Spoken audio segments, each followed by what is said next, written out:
Hello, DevOps friends. Hello, everyone. Hello, Balthasar. How are you doing? Happy Friday.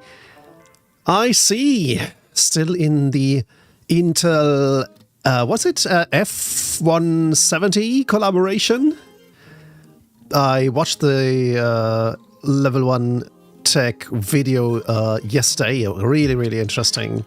And it seems like Intel is turning a corner in terms of new server technology and things like that.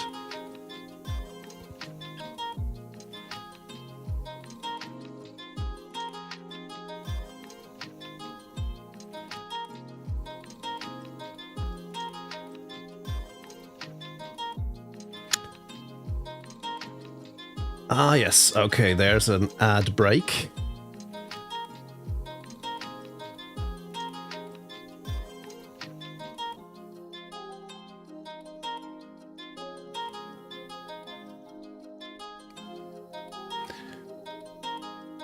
I wasn't aware of the combination.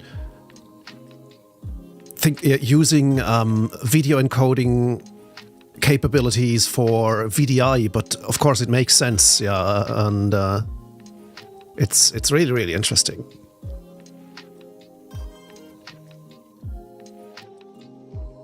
Being able to stream multiple Windows desktops, GPU accelerated remotely, that's an impressive technical feat.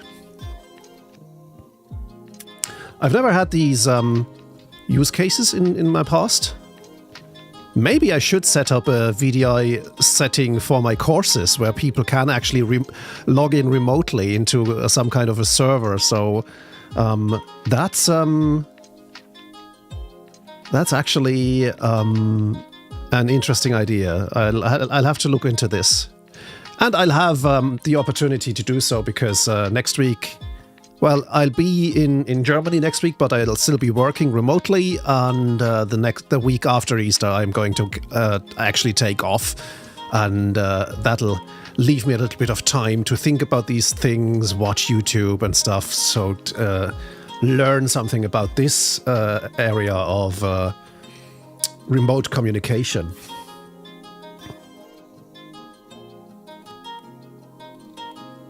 Yeah, it must be exciting to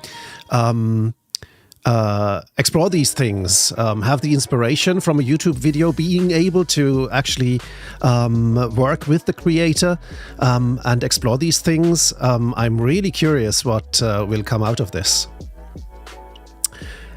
We are already getting first questions without even people getting prompted by me. So let me again prompt you. This is my Monospace Mentor office hour where I'm going to simply sit here and try and answer your questions. I didn't prepare anything in terms of coding or something like that. I mean, the weekend isn't here.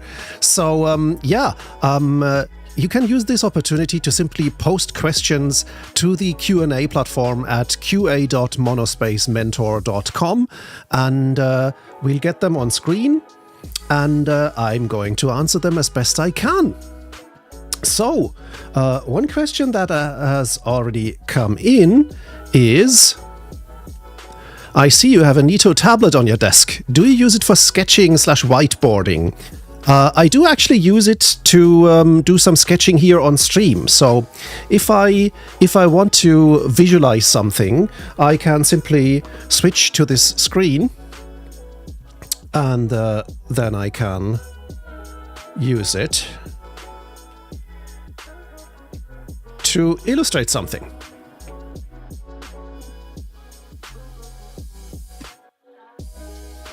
I often forget that I have this opportunity and try to explain stuff in an auditory way, which is always hard if it's about a complex scenario or relationship between different technologies, architecture topics, things like that.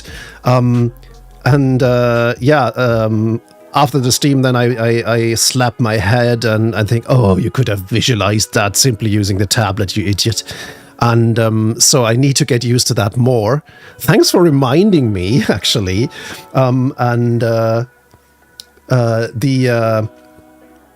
it's simply an iPad Pro, an old iPad Pro, not even an Apple Silicon iPad Pro, and it's connected to my whole video setup here. Over HDMI, simply using the HDMI output of the iPad and piping that into my video pipeline here. In my case, the video runs through an ATEM mini video switcher. So I could also, for example, splice in a laptop or something else, another video source, and switch between them. The main video source on the ATEM Mini at the moment is the iPad. It's actually the only one that's connected at this time. And I'm using an app called Concepts, which is more of a sketching app or even a drawing app for professionals. It has lots of features, and I'm only scratching the first surface of what this application can do, but it's very easy to use. I guess the reason for that is that it's made for professionals, and with the Apple Pencil, it works really, really great. And I simply changed the color palette to Dracula because that's my favorite one, and that makes it really, really easy to use.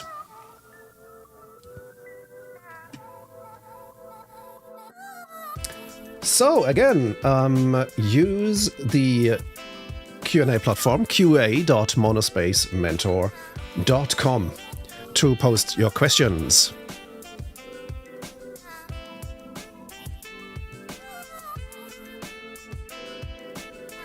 Reps returning to the stack. Welcome, welcome, welcome. How are you doing?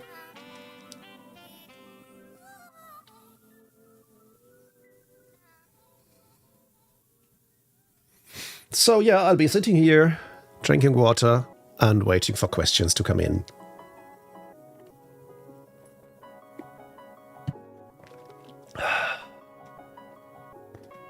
I assume so, since you responded to to my answer. Bethesda says, I'm waiting with bated breath for the new iPad Pros to drop, and this is one of the key things I want to do with it. I have a first-gen Pro and a first-gen Apple Pencil somewhere, but having to charge it over Lightning was always a pain. Yeah, that was the kludginess of charging a Pencil over its Lightning port can only be topped by how the Magic Mouse gets charged. That is even more mind-boggling, but you're perfectly right. I'm really torn about the iPads now. I mean, as you know, I've switched my desktop operating systems from macOS to Linux quite a while ago already, and that, of course, also puts into question if I want to use iPadOS or if I want to continue using iPadOS. I don't think there's much alternatives to the iPhone yet. Switching to Android would be a hassle that I think wouldn't warrant the effort. But yeah, the iPad is in a strange in-between place at the moment, because while it's useful for things like this, I'm really not using any of its potential. That's in part on me, but in part it's definitely also on Apple, because the software that they allow for the iPad doesn't really do it justice. And there is almost no application that really would use even the capacity of my old iPad Pro. It's a 2019 model or something like that. And I'd be very reluctant to even buy an M something iPad Pro, because I'd feel like I have this such an amazing, powerful machine there, and it really doesn't get used at all. And that would make me feel bad, and I don't enjoy feeling bad about my gadgets. So, yeah, that's definitely something that I'll have to keep pondering. The iPad is definitely in limbo for me.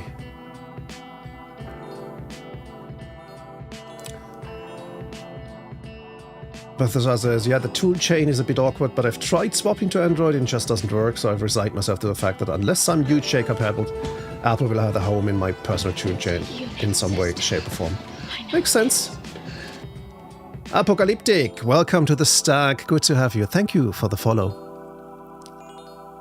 Yeah, I guess that's the same for me until there's a better solution. I guess the iPad is. Thankfully, Apple hardware tends to last for quite a while and gets supported for quite a while, so I'm not forced to make any decisions now. And yeah, we'll see.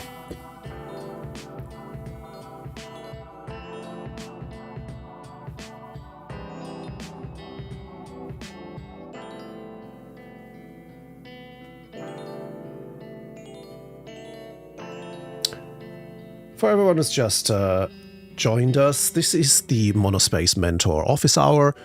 I'm sitting here waiting for your questions to pop up on qa.monospacementor.com, where you can simply submit your questions to my screen here without having to log in or leaving any kind of identification.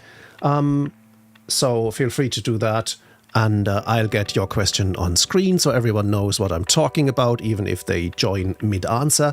And we'll have a nice conversation about the topics that you'd like to do. This is your stream. It's less mine than yours. If you like, you can keep me sitting here for another 40 minutes. Dear God, 40 hours. 40 minutes and talk to you, or you can go ahead and make this a little bit more interesting and a two-way conversation by leaving questions on qa.monospacementor.com.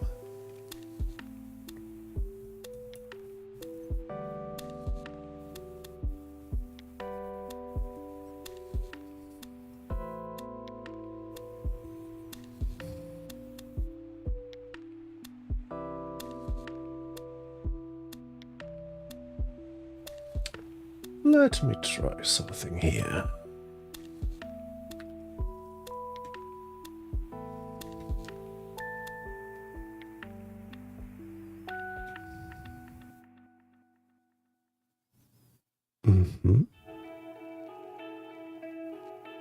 Okay, that doesn't work as well as I wanted.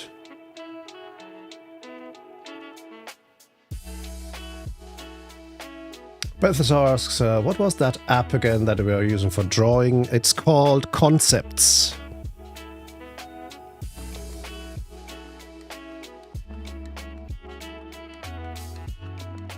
I mean, if it's just about drawing and whiteboarding, there are a lot of alternatives. Even Apple's own Freeform probably would work as well. But as I said, Concepts is so frictionless, probably because it's a pro app. I don't think I made an in-app purchase. I'm probably just using the free version. But yeah, there's lots of stuff that you can add on by doing in-app purchases as well.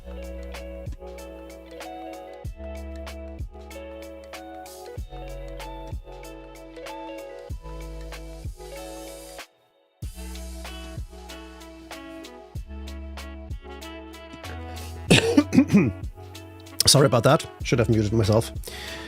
There's another question. Interesting one too.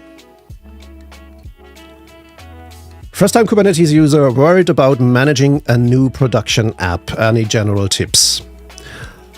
I guess if you're a first-time Kubernetes user, I definitely will recommend having a managed Kubernetes cluster. Letting people take care of all the intricacies of running Kubernetes itself, and simply paying someone who knows what they're doing. That's definitely what I am doing at the moment, because I really don't want to have to spend time on getting a broken Kubernetes cluster back online again. That leaves the application itself, and I guess, first of all, it's just practice and experimenting. And thanks to the ability to easily practice stuff by either spinning up a test Kubernetes cluster on your workstation with something like Kind or K3s, or simply creating a new namespace on your production cluster and deploying stuff there, I think it's quite easy getting the hang of all the YAML and stuff that's necessary to maintain an application running on a Kubernetes cluster. Trying tools out like Helm and other maintenance tools. Get yourself some kind of a playground on your workstation, on your laptop, or at least a sandbox namespace where you can do stuff and simply try out new things. That's definitely going to grow your experience using Kubernetes, and experience is a great antidote against feeling like a noob. Let's put it this way.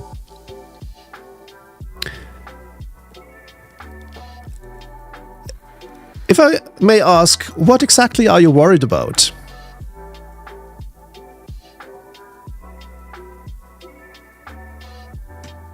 Feel free to post into chat to add to your question, either Twitch chat or YouTube chat.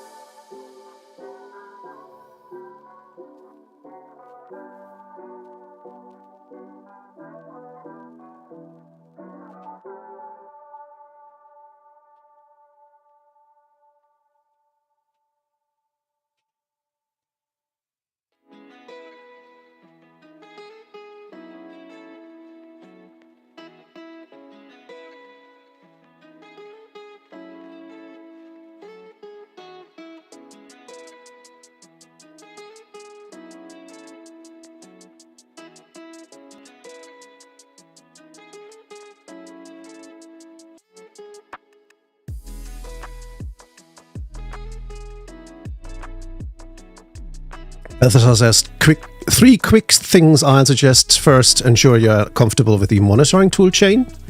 Production applications in Kubernetes need visibility so you know what's going on. Yep, that's correct. So get yourself some Prometheus or something that will tell you if something is broken. That'll make debugging stuff also much easier, because you will actually see what's happening. And I just saw your answer, and I'll get back to that in a second, but let me finish Balthasar's answer. Second, to support number one, make sure those apps follow the 12-factor app model as closely as possible. That makes running them on a more ephemeral environment like Kubernetes much easier, especially with if you can pull it off that your application doesn't have to use local storage. Third, first thing that tripped me up when using Kubernetes is that orchestration actions are nowhere near as fast as you think they'll be. Scaling up, redeploying pods, etc. have some lag time. Yeah, and that, I guess, brings us back to point number one. Get insight into what's happening on your cluster, because if something breaks, so you are running a web application and the web application isn't reachable anymore. Now, where is the root cause? Having monitoring in place that tells you which of your pods are still running, which of your nodes are even still reachable, will help you pinpoint why things are broken. Maybe there's just a network issue, a temporary one that that took one of your nodes offline, and that was exactly the node where your ingress pod was running or something like that. So a system of the complexity of Kubernetes definitely should have some kind of monitoring where you can actually tell what's going on.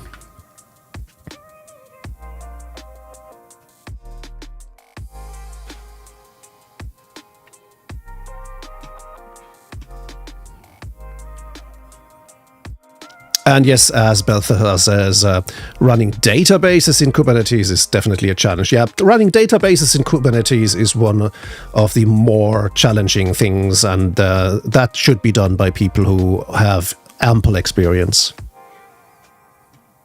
So, that being said, I wouldn't try and run a database on Kubernetes myself.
The one of the main advantages of having something like Kubernetes is that it can reschedule workloads if something breaks. So, for example, if a node goes offline, Kubernetes can then reschedule the pods that were running on that node to a different node. And of course, that's only possible if the workloads on that node didn't use local storage, because while the applications can be moved simply by spinning up their images on a different node, the local storage will be offline and not reachable anymore. So if you have any services that need a local storage, and a database, for example, needs to have local storage, otherwise you won't get any performance out of it, then it's a good idea to run that separately. What I would do were I to run web applications on Kubernetes, I would run my web applications themselves image-based on Kubernetes, but run the database outside and simply have my my pods connect to the external database. In my case, I would run the database myself because I'm pretty much used to that from operating the managed hosting platform of my company. But RDS, as Balthasar says, is definitely also an alternative where you can get a database that's managed separately from your Kubernetes cluster and is also being run by people who know what they're doing. So basically buy your operations experience from someone who has it.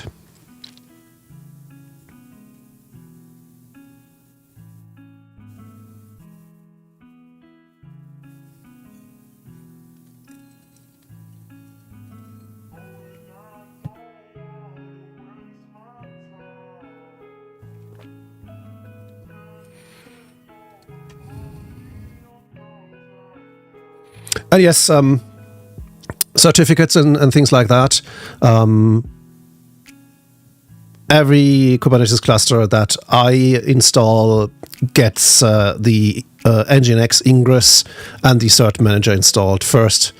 And that way I am able to spin up web applications who will be reachable via SSL using Let's Encrypt certificates, and that makes things so much easier. And Cert Manager will run in the background and renew every certificate that's about to expire, and that's zero maintenance if everything works.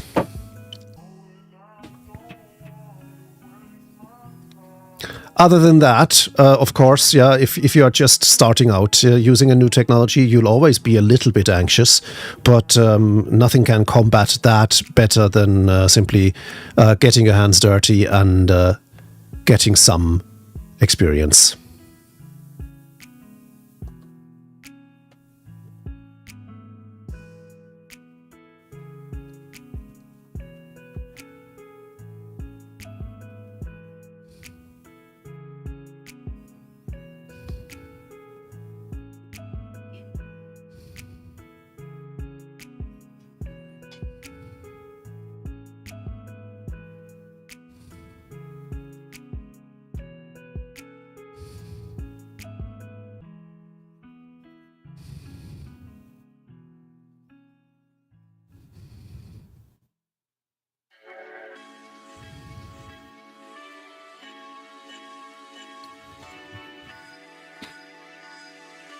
And yes, that is also a good recommendation.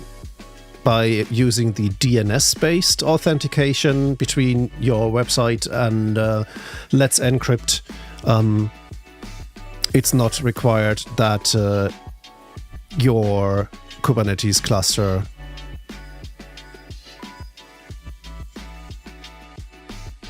has to expose HTTP ports. However, I mean, the most common use case is probably running a public-facing website anyway. So if that's the case, you can, of course, use the HTTP-based authentication as well. Running Kubernetes in a more adept way, as Balthasar mentions, is probably also a more intermediate level endeavor. Yes, in a home lab where you might actually not be reachable from the internet with your test workloads and things like that, the DNS-based authorization is, of course, much more effective.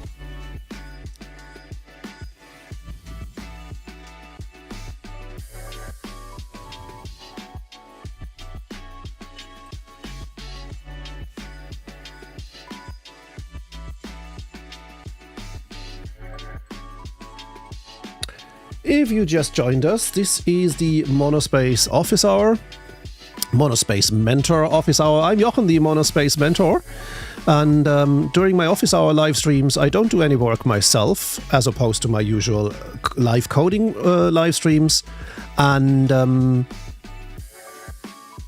simply sitting here answering questions from you, the viewers.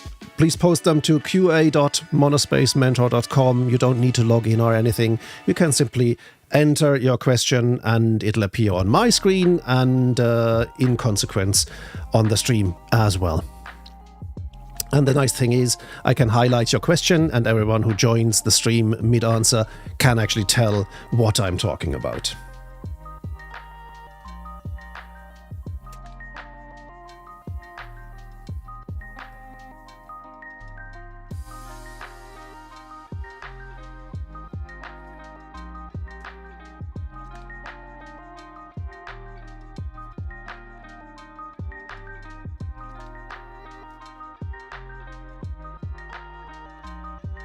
And Pythagorean, you're welcome. That's exactly why we're here.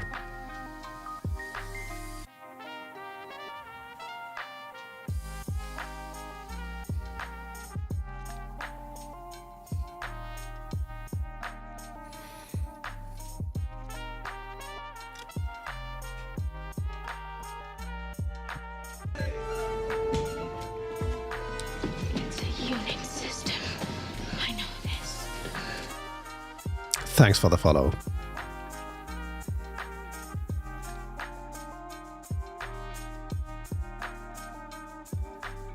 Ah, yes. That's Balthasar. That's going to be related to the server room, the community that I'm in the process of setting up,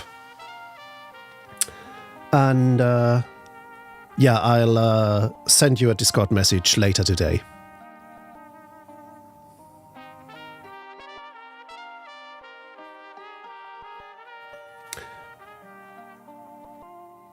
Another ad is coming up in a minute. I did enable the ad manager in my dashboard. I wasn't even aware it was there. These ads will help people just joining the stream not getting pre-roll ads. So bear with me while these ads might be interrupting your stream.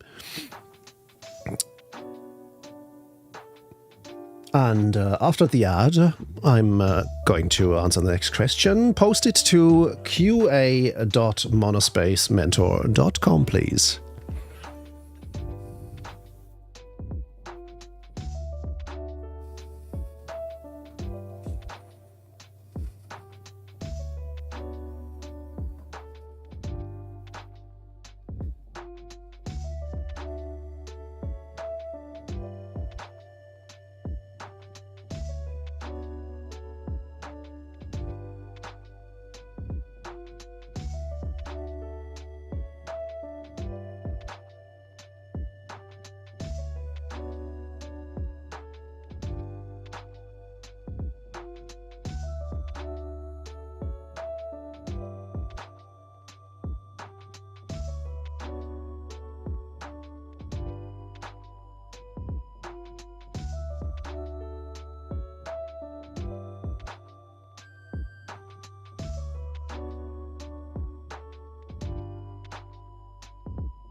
At least this gives me a little bit of time to hydrate.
And we're back from the ad. So if there's anything that you'd like to ask about Linux system administration, about Ruby programming in particular, or software engineering in general, if you want to talk about your IT career or any other IT topic, feel free to post it to qa.monospacementor.com and I'll do my best to answer it from a few years of experience.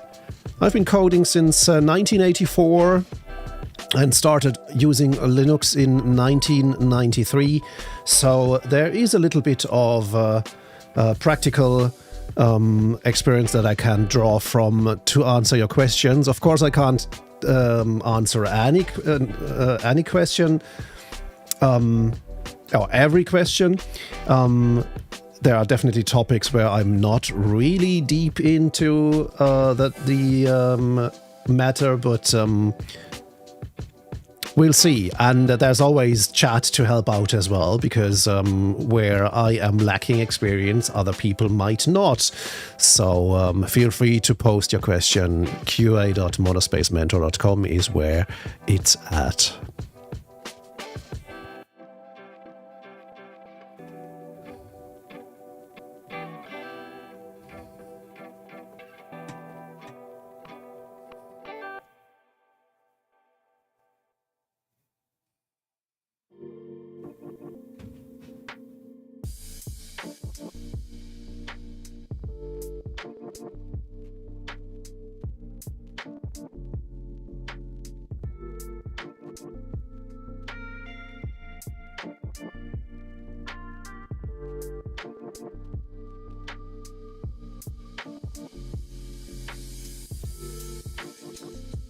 I'm going to limit my office hour to actually 60 minutes. Last week we did 3 hours of office hour. Today I'd like to finish a little bit early, not only because the weather outside is great, but also I have to fix a broken shower door, and I have a new thing that I'd like to play with, which is this thing here.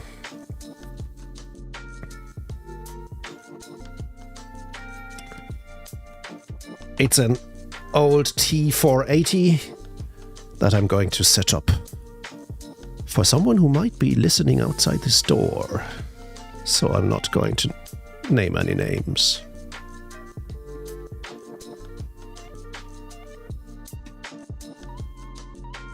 Janatka asks, what do you know about reverse engineering?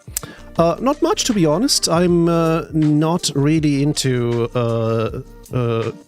cybersecurity. I'm more of a system administration guy. Of course, I'm familiar with the basics. And back in the day, I tried to crack games and things like that, but I never got far because I was lacking the domain knowledge. So I probably won't be able to answer any questions on that topic. You might want to try one of the more cybersecurity oriented Twitch channels, like, for example, BTheo. B7H30, who is in that industry. Regular to the stream, Praxeus also is quite into cybersecurity, so maybe joining our Discord would be also an alternative and asking there.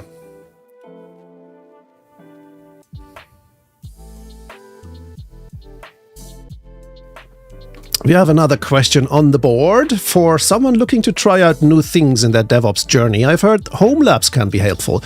If you were building your first home lab, what hardware would you recommend? Ooh, that is an interesting question, because a few months ago I actually built my first home lab. Well, it probably wasn't my first one, but the first one in quite a few years. Back in the day, of course, I had Linux machines in my room where I tried out stuff, but with the advent of the cloud and my company running hundreds of Linux servers anyway on the internet, getting another server spun up in a data center wasn't that hard. So I never saw the need to run something locally, until I got curious about the whole Proxmox capabilities, running a whole bunch of VMs and Docker containers managed by Proxmox, running your NAS on a server as well. While I did have a Synology NAS and still do, now I'm using that only as my backup storage. And I have built my first home lab end of last year, and the hardware that I used was actually used hardware, just like the T480 that I just showed. Server hardware or older workstation hardware becomes very cheap in comparison what these machines cost when you buy them new.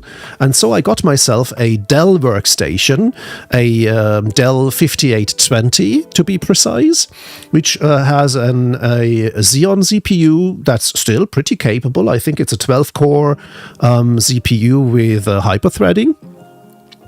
I upped the RAM to 128 gigabytes. I added 4 Spinning Rust hard drives for my NAS, for which the 5820 actually has 4 hot swap hard disk bays.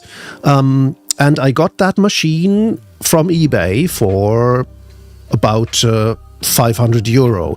So, of course, the RAM and the hard disks come on top, but still, for quite the decent price, I got a full-fledged server machine, which is built from proper hardware. And I really enjoyed setting this up and installing Proxmox on it, and then I started installing my the services that I had been running on my Synology NAS. So I now have Home Assistant running on the HomeLab server. I have TrueNAS running as my central storage, where, for example, I'm storing all the recordings from my streams as well. And yeah, it's very decent hardware. And it's been a lot of fun getting it to work. I was a little bit queasy, to be honest, when I ordered the 128 gigabytes of RAM, because I read that these Dell machines are a little bit picky which kind of RAM you built into it. These vendor machines often have a qualified vendor list of hardware that you can actually use with these machines, and everything else might actually not work. And of course, I didn't want to buy, I didn't want to spend, I don't know, about €2,000 to get the same amount of RAM directly from Dell. So yeah, I got I got myself a few RAM chips from Amazon, and thankfully everything is working great. So that's That's definitely been a lot of fun, and I love how the 5820 looks like. I have it running here next to my desk, and it doesn't spoil the interior of this room in any way.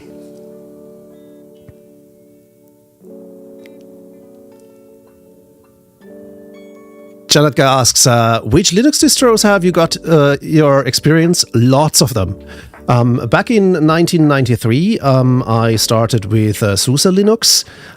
It didn't even have a version yet.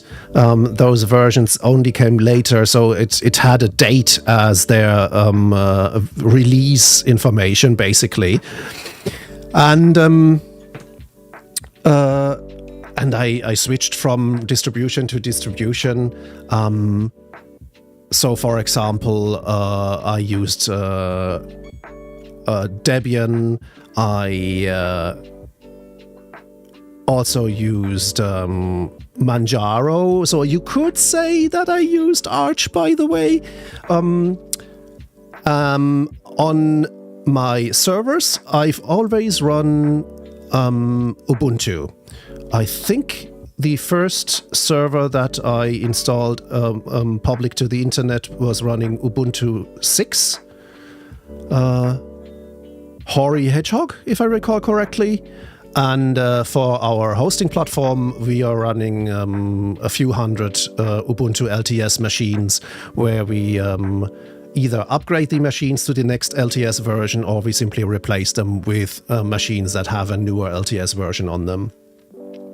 I'm trying to get more experience with Debian, because sometimes distributors do stupid things, as Red Hat showed us last year, and Canonical also made quite the doo-doo in terms of LXD. So I'm definitely trying to find out how Debian would work in our production environment. It shouldn't pose that much of a challenge, since Ubuntu and Debian are pretty much related, but that's definitely something that we are going to explore more.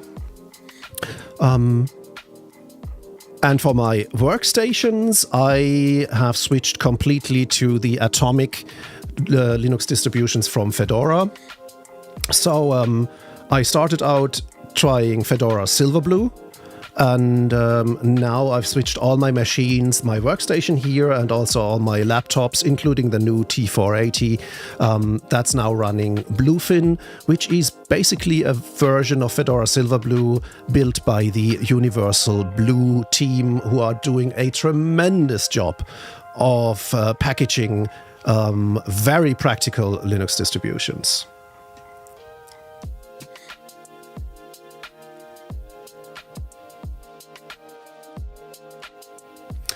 We got another question on qa.monospacementor.com. I'm currently in my final year of college in a Bachelor's of Computer Science and Software Engineering, and I'm currently applying to jobs, but I can't seem to get interviews that get past the HackerRank stage, even though I'm passing all test cases. For someone like me trying to become a front-end or full-stack software engineer in web, how can I approach getting jobs at this stage? I have my final exams in May, then I graduate in October. I'm afraid that at the moment it seems to be really, really hard getting hired. There's no way around it.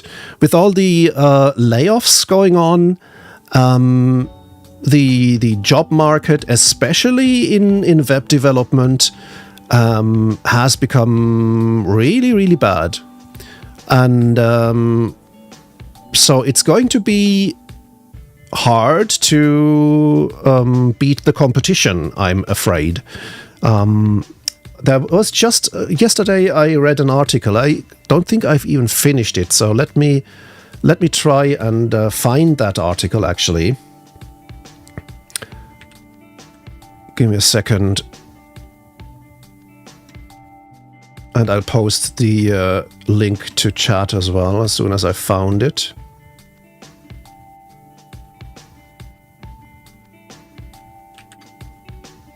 Yeah, here we are.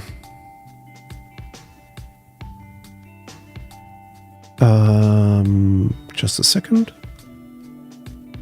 Copying the link.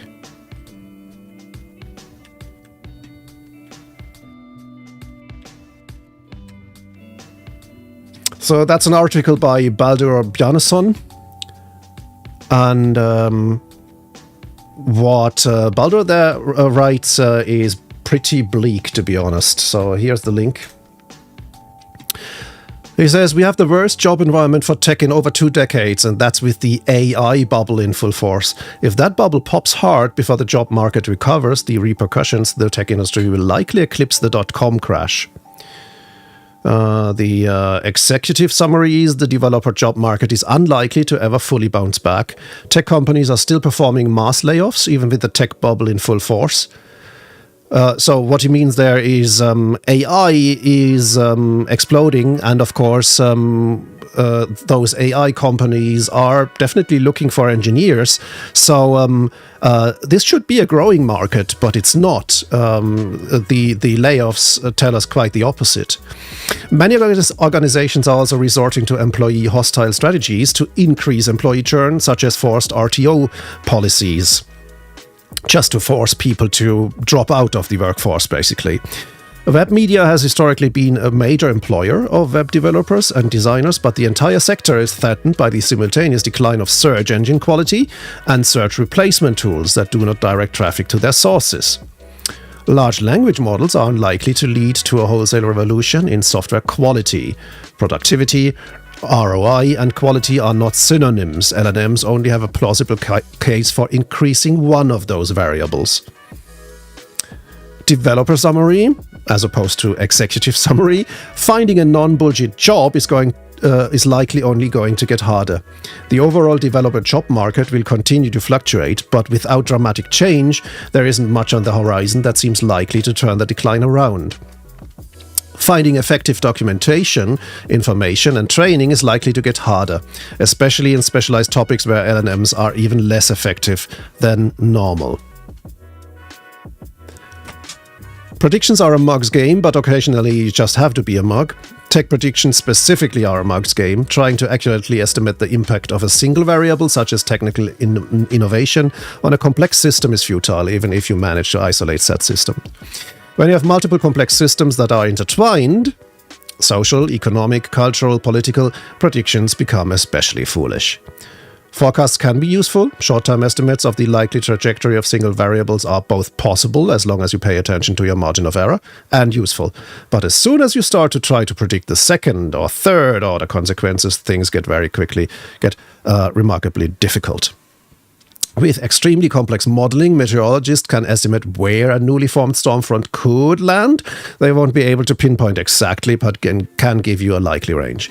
Predicting the exact consequences of that landfall is much harder, and predicting the consequences of these consequences is impossible. In short, futurists are largely con artists.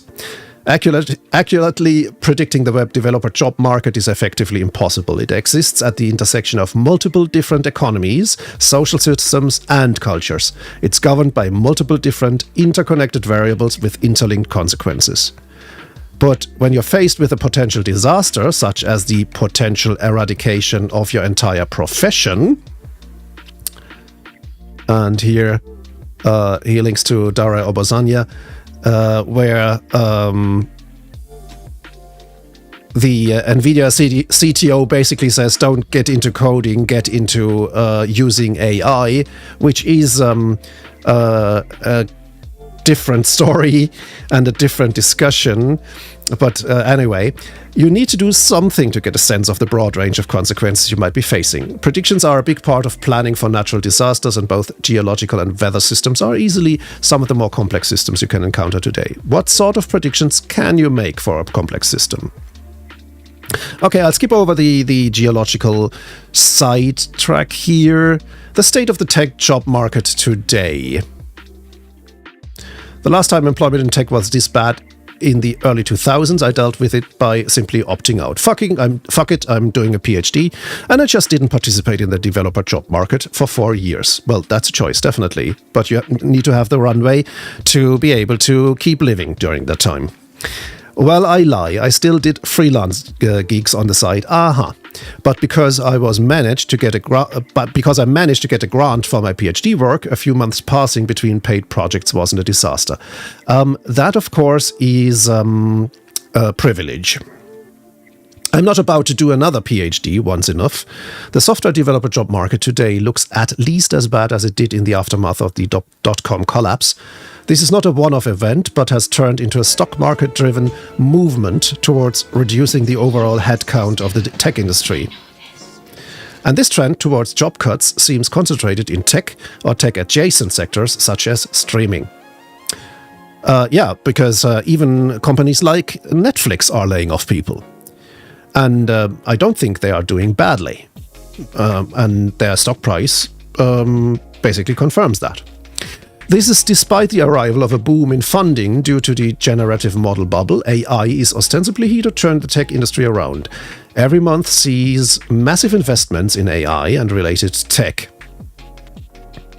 Tech bubbles are not a recent phenomenon. No, not at all. The dot-com bubble was far from the first of its kind, but this is, as far as I can tell, the first time when we simultaneously have a bubble-proportionate increase in tech funding and investment and a post-bubble-sized downturn in the tech job market. Those two are supposed to be successive, first one then the other, not simultaneous. What this means is that when the bubble ends, as all bubbles must, the job market is likely to collapse even further. That's really bad news if that's true. It's impossible to predict the duration of a bubble. Some are short, others last for years, but they all end eventually and they all leave the job market worse than it was before. The reasons for the disconnect between the tech industry's overall prospects and the job market seem twofold. The stock market loves job cuts. Yep, it always does. Lay off people and see your stock rising. And second, activist investors see it as an opportunity to lower developer compensation. Third, management believes they can replace most of these employees with LLM-based automation. No, really. The fact that pretty much everybody quoted to say that programmers will be replaced with LLMs is either a CEO or CTO is important. These are the people deciding to do the layoffs. Whether it's actually true or not doesn't change that this is part of what's driving the decision to cut jobs en masse. Yeah, even though this is, of course, bullshit, if it means you can't get hired, it doesn't really matter that it's bullshit.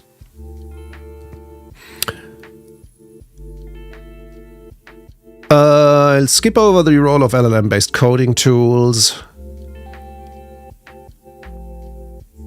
Let's see if we can get to some kind of conclusion. As I said, I haven't read the article that far yet.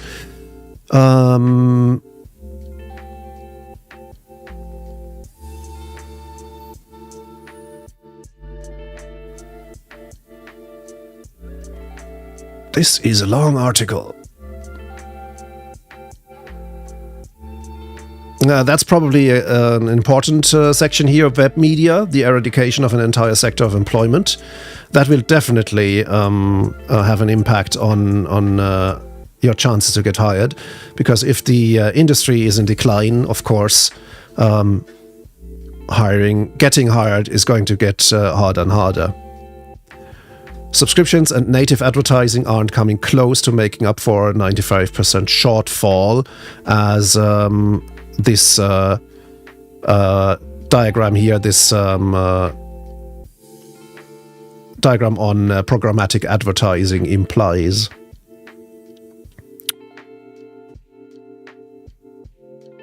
So that's definitely one of the reasons why it's so hard at the moment. Oh, here we get to some kind of a conclusion here. Where can things go from here? It's reasonable to expect that the job market is unlikely to ever fully bounce back to the collapse of web media alone. It's also reasonable to expect that the job market might take another sharp turn to the worse, because the AI bubble will run its course eventually, and all the hype will fade out. Both finding a job and hiring for web development will likely only get harder, so it will apparently impact both sides, according to Baldur here. Due to the existing dysfunctions in the web development scene, there are very few signals you can rely upon to easily filter job applicants. Yeah, that makes it really hard. I can see that. Experience in Node or React is not a reliable signifier of an ability to work on successful Node or React projects, because most Node or React projects aren't even close to being successful from a business perspective. This means that one of the risks we're facing in the industry is information asymmetry in the web developer job market could turn it into a market for lemons. This is not inevitable, and the consequences are dire enough that it would benefit employers if they took measures to minimize the odds of it happening, such as increasing their transparency, cooperating with labor unions and unionization efforts, and resisting the urge to lower pay. Yeah. What's the chance of that happening? The potential lemon dynamic we are facing is that employers both have a substantial number of unfilled positions, and the job market has a vast surplus of available talent, but because of the information asymmetry, employers can't tell if somebody's experience is valid for their projects. Job seekers can't tell if the employer is one that genuinely needs effective web development. The market overall could decline, both in terms of the effort required to find a job and the pay you get once you've found it. Yeah, so even if you find a job, it might be due to the fact that you decided to accept a lower offer than you might have wanted.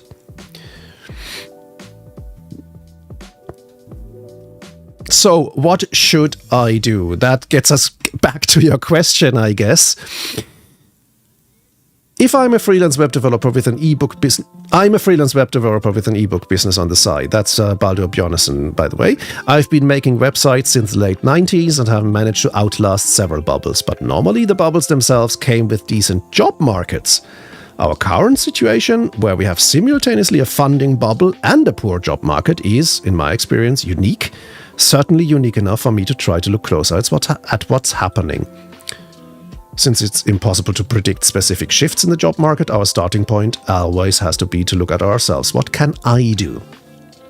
Unionize. Yeah, get backing from basically your peers and your community. Historically, whenever management adopts an adversarial attitude towards labor, the only recourse labor has is to unionize.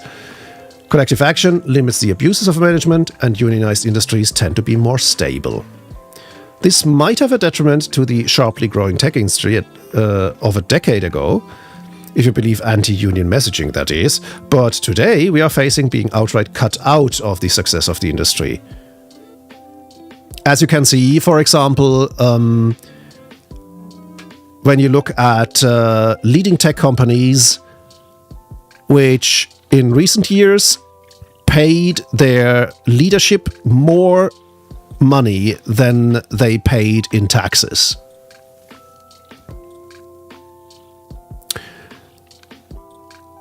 Why should we care if unionizing hypothetically dampens the overall growth of the industry? It definitely dampens the downturns, and since we are being cut out of the upside anyway, we might as well take measures to increase our job security. That is definitely true. Just yesterday I told the story of how I lost my corporate management job, returning from a holiday and being told by a colleague that Friday the previous week my boss had presented my replacement. As employees, we have nothing to lose from unionizing. That's the first consequence of management deciding that labor is disposable. When you're disposable, you might as well unionize. This does not help people like me, though. I'm a freelancer and I live and work in a country that is 90% unionized anyway. Yeah, we have it a little bit better over here in Europe. But yeah, it doesn't help. If you're self-employed, unions can't do much for you. So, second mitigation measure, diversify your skills. Become more of a generalist.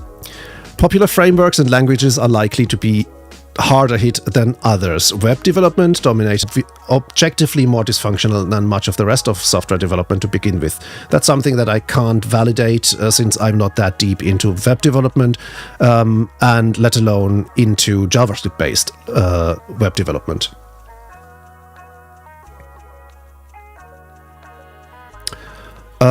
Sorry, I missed the ad break, so I'll simply pause for a minute, and then we'll finish this article. We're almost done.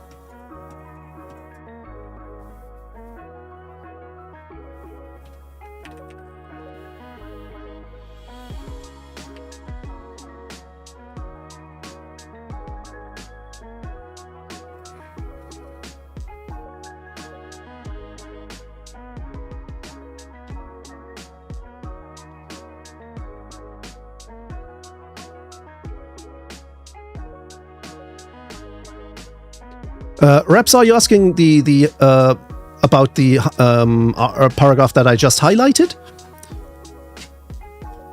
Well, since it goes on to say, just look at the number of websites that outright don't work for a substantial portion of their intended audience, I think what Baldur is trying to say here is that these websites based on, basically, to put it a little bit derogatory, hype technology with the latest frameworks and Java-based stuff. Oftentimes, let me put it this way. Oftentimes, the developers are the only people who enjoy working with that website, not the actual website visitors.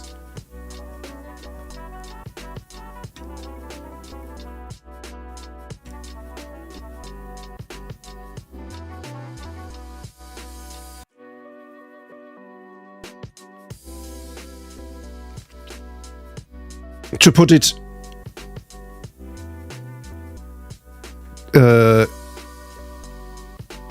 shortly, those websites are over-engineered and at the same time not fit for purpose.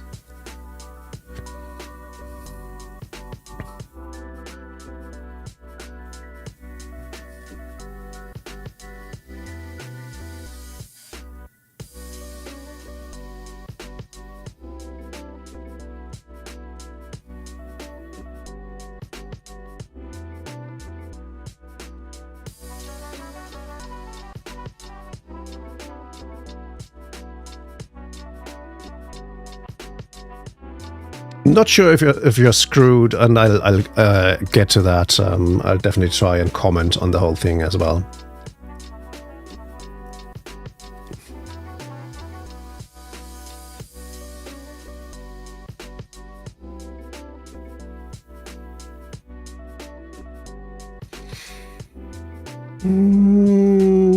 Should almost be done with that ad break, shouldn't we?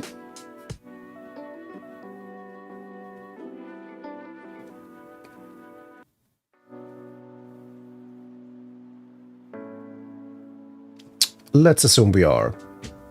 So yeah, just look at the number of websites that outright don't work for a substantial portion of their intended audience. Popular languages and frameworks, again like Node and React, are also overrepresented in LLM training datasets. This means that the quality of their output, thus their ability to drive down wages in deployment, is likely to be higher for React, Node, Java, and Python than it is for newer, less well-represented languages such as Rust or Zig. Newer, more recent methods and approaches to web development will also be less well-represented. So basically, this means diversify your skills so you can actually stand out from the crowd. Don't be the thousandth React developer applying for the same job. Instead, look for niches that won't have as much competition. Diversifying your skills has always been a good idea for a software developer. Learning a new language gives you insight into the craft of programming that is applicable beyond that language specifically. But in this case, it might be necessary for survival. So that's a difference to a good idea and useful as opposed to necessary for survival. The problem is that finding good training resources is likely to get harder. And that is something that I'm definitely going to combat. Just keep an eye on monospacementor.com. the developer benefits the most from learning languages and platforms that LLMs don't handle well. That also means that the chatbots people are popularly using today to teach themselves new programming skills are less likely to do a reliably good job explaining those languages. But the market for developer training in general has collapsed. Some of it is down to the job market. Why invest in training if tech co's aren't hiring you anyway? Why invest in training your staff if you're planning on replacing them with LLM tools anyway? Some of it is down to people using chatbots for learning instead, which is definitely going to be a completely different level of quality than being instructed by a qualified teacher. Either way, your options for diversifying your software development skills are likely to become more limited over the next few years as the training market collapses in lockstep with the job market. In my case, I'm certainly rethinking my original plan for this year, which was to focus on creating ebooks and courses, diving into several recent innovations in web development, such as buildless JavaScript with import maps, new approaches to CSS using CSS layers, or full-stack SQLite. I'll probably finish one or two of these projects, primarily the ones where much of the work is already done, but unless something dramatic changes, I don't think I'll be beginning any new projects along those lines. I should probably spend that time having another look at Rust or Zig. Some of us could take the opportunity to make products. That's definitely the trajectory that I'm aiming in.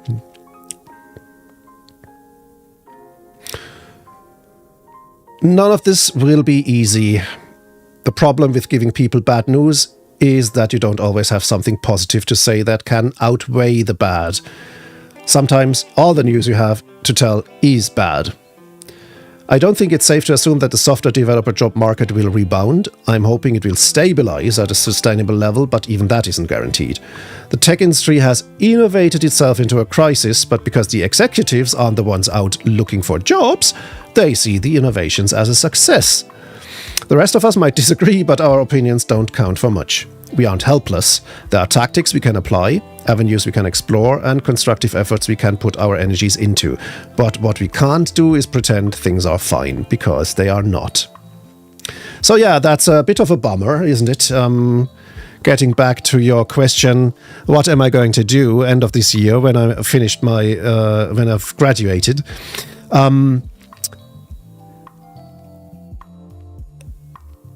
But echoing a few items from this article, and I trust Baldur to have a decent perspective on the market. He's definitely a very qualified person as far as I can tell. I think diversifying is definitely something that's always going to be a good idea.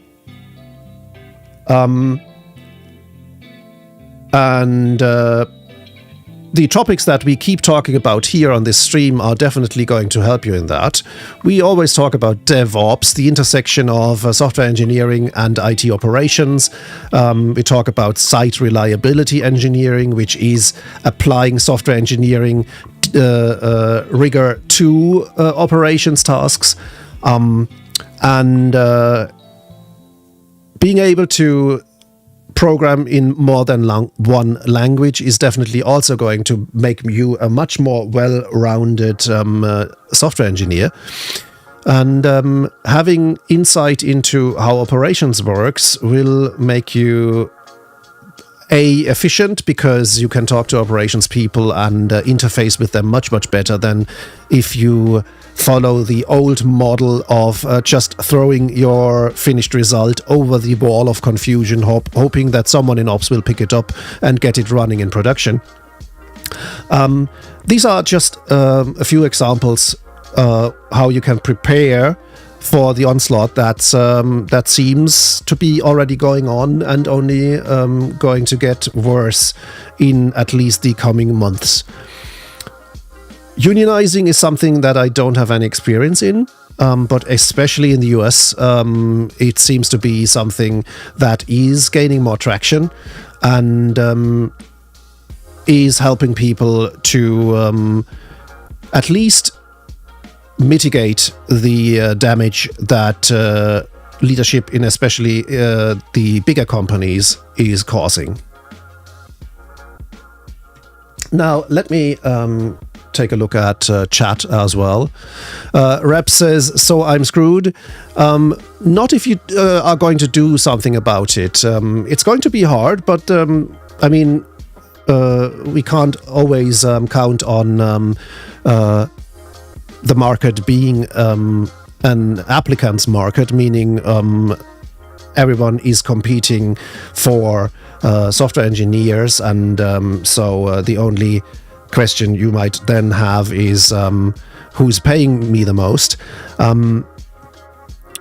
It's always a good idea to prepare for more competition and also have savings, for example, that might help you survive a longer streak of interviews and things like that.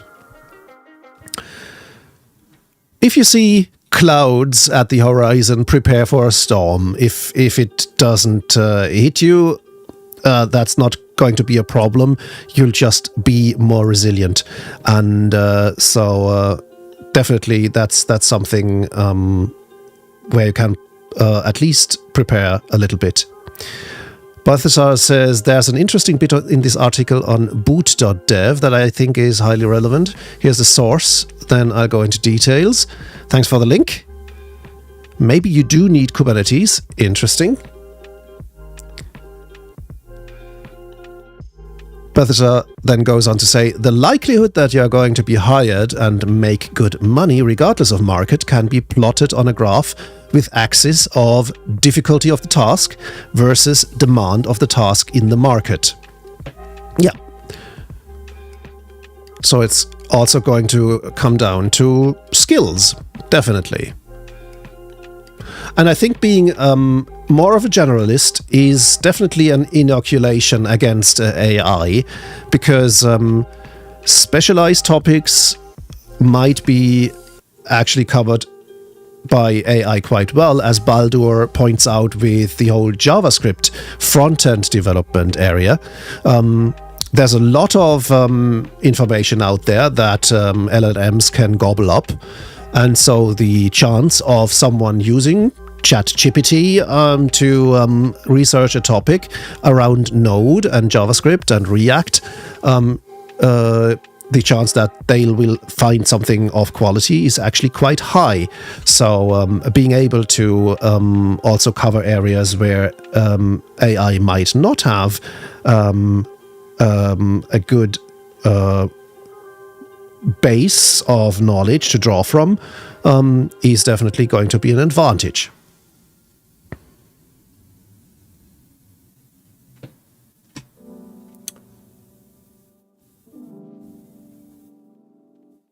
Is there a specific paragraph that is of particular relevance, Balthasar? I'm going to get the article on here too.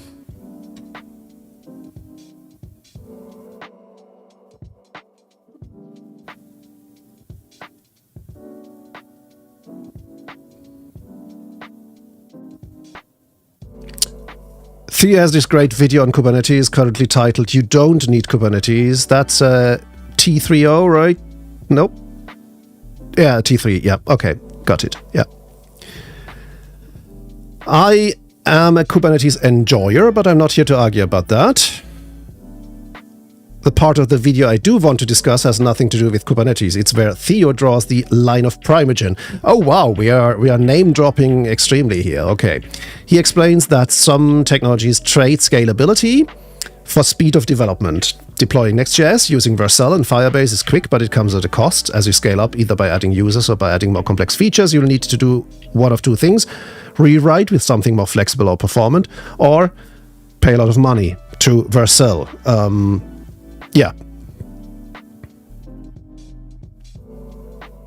So the idea is that you could choose a fast-to-ship technology so that you can move faster and hire more cheaply. Well, basically that's more or less the definition of technical debt as well, isn't it? You trade. You accept a trade-off to be able to move fast, and later you'll have to do something about the consequences of that decision. Either then you'll lose time on rewriting and changing your underlying technology, or you'll pay interest for your decision. So here's the graph.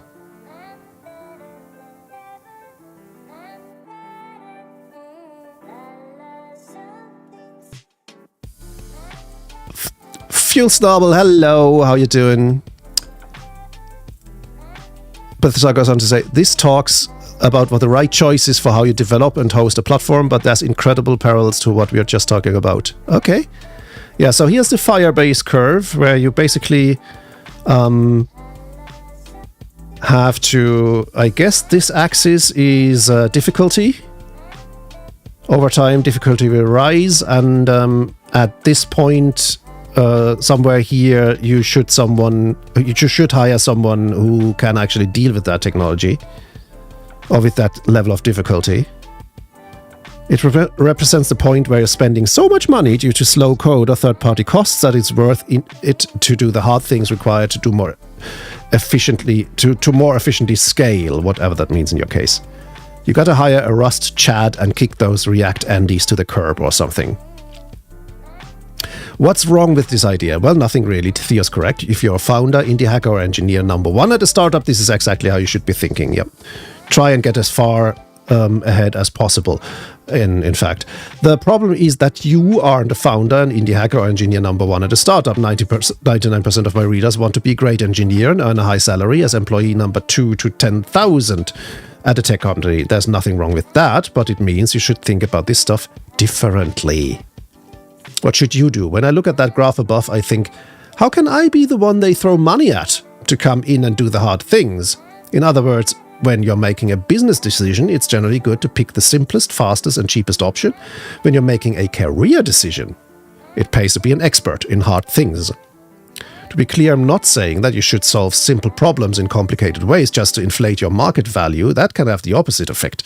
Bad engineers do that. I'd say gain the hard skills required to solve complex problems, but only deploy complex solutions when they are actually needed. True.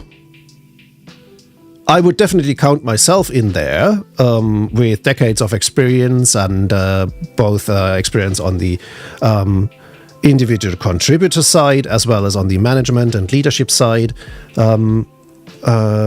That's definitely something that I feel comfortable with, but of course, how do you get there? Maybe you should learn Kubernetes. People don't like to hear this, but difficulty is a moat. When something gets easy, it gets cheap. And it probably also might get actually replaced by LLMs. If you want to be paid a lot, you need to be really good at something that's both in demand and hard.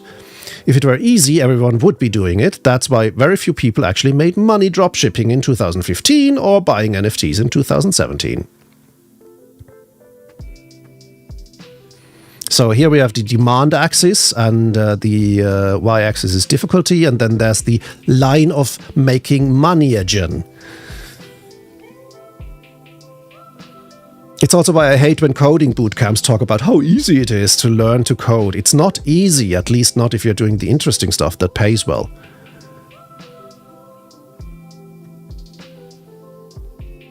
Okay.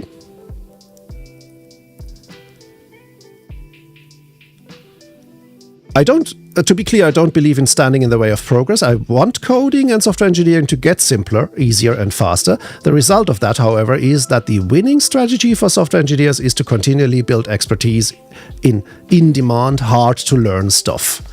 Yeah, I guess that complements the diversify advice from Baldur's article.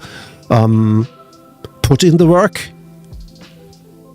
Carve out a niche for yourself where you can say, yeah, of course, I can do Node. I can do React. Everyone does, doesn't they? Don't they? But I can also do Kubernetes. I can also do configuration management. I can also do continuous deployment. Things like that will definitely help you stand out from the crowd.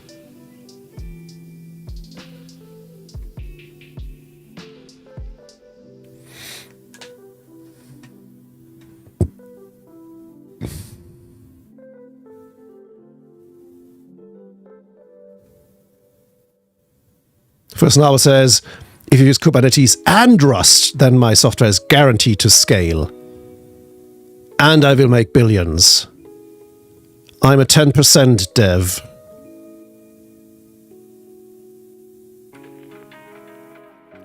Or you do things that no one else wants to do, so I read COBOL code. But you know what? I mean, even though you are facetious, as always, there are still people earning good money writing COBOL.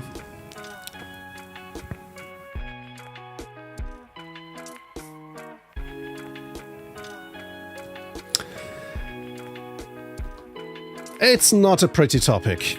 It's not.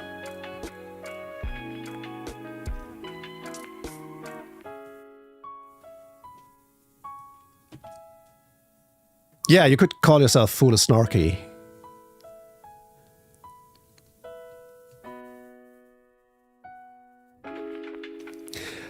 I hate to finish on that somber note, but I think I'll wrap things up for this stream and for the weekend, and actually for the 2 upcoming weeks. I'll be off on holidays next week and the week after Easter, so there will be no stream during those weeks. I will still probably pop into the Monospace Mentor Discord server, and I will be working on the server room, our upcoming community platform that could be a good breeding ground of great engineers. Imagine a community whose only focus is to make you successful, to help you grow, to help you with acquiring skills, but also fight imposter syndrome. That's what I envision for the server room, the community platform that I'm going to launch probably in April, in a few weeks' time anyway. I still have a little bit of work to do on that, so we can all hit the ground running. And for the time being, there is a wait list on the website where you can sign up to get a simple notification when the server room will open its doors. And with that notification, you will get a coupon code that will grant the first 20 people who use it 50% off for lifetime, for the whole lifetime of their subscription, 50% off. That's significant savings, and it'll make you the server room founder. So please consider joining the wait list, and of course, feel free to join us on Discord, where we can continue this topic on hireability and other topics as well. I'll be signing off for the next 2 weeks, and until then, thanks for joining us here, thanks for chatting, thanks for asking questions. It's been a great fun, and I hope to see you soon. Until then, take care.